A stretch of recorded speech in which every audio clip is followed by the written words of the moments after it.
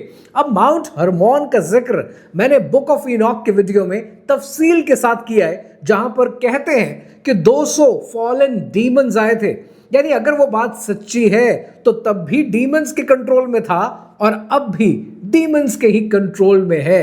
اور اگر ماؤنٹ ہرمون کے اوپر آؤٹ پوسٹ بن جاتی ہے تو اور گریٹر اسرائیل کی مثال آپ کو کیا چاہیے؟ نتنیاہو خود یونائٹڈ نیشنز میں کھڑے ہو کر اس کا نقشہ آپ کو دکھا چکا ہے. اور اب ذرا نظر ڈالیں اسرائیل کے جھنڈے کی طرف. جو سٹار آف ڈیوڈ ہے اس کے حوالے سے میں تفصیل سے بات کر چکا ہوں, لیکن یہ جو 2 بلو لائنز آپ کو نظر آتی ہیں, یعنی نیل اور فرات کے درمیان جتنی جگہ موجود ہوگی وہاں پر گریٹر اسرائیل بنے گا. تو یہ آؤٹ پوسٹ بننے کے بعد آپ کو کیا لگتا ہے گریٹر اسرائیل پر کام ہونا شروع نہیں ہو گیا؟ اگر آپ شتر مرغ کی طرح مٹی میں سر ڈال کر دیکھنا نہ چاہیں تو یہ آپ کا اپنا قصور ہے, پر گریٹر اسرائیل پر کام ہونا شروع ہو گیا. اینڈ آل آف دس کس آڑ میں؟ سب کا سب مڈل ایسٹ کی پیس ڈیل کی آڑ میں. آج دنیا بھر کا مسلمان خاموش بیٹھا ہے اور گریٹر اسرائیل کا پلان تیزی سے نافذ العمل ہے. آج مسلمان کی یہ حالت ہے کیوں؟ کیا اس کے پاس دین کا علم نہیں ہے, یا وہ اپنی دنیا بنانے کے چکر میں سب کچھ چھوڑ بیٹھا ہے, یا وہ چاروں طرف سے غداروں میں گھرا ہوا ہے؟ اس سوال کا جواب میں آپ پر چھوڑتا ہوں.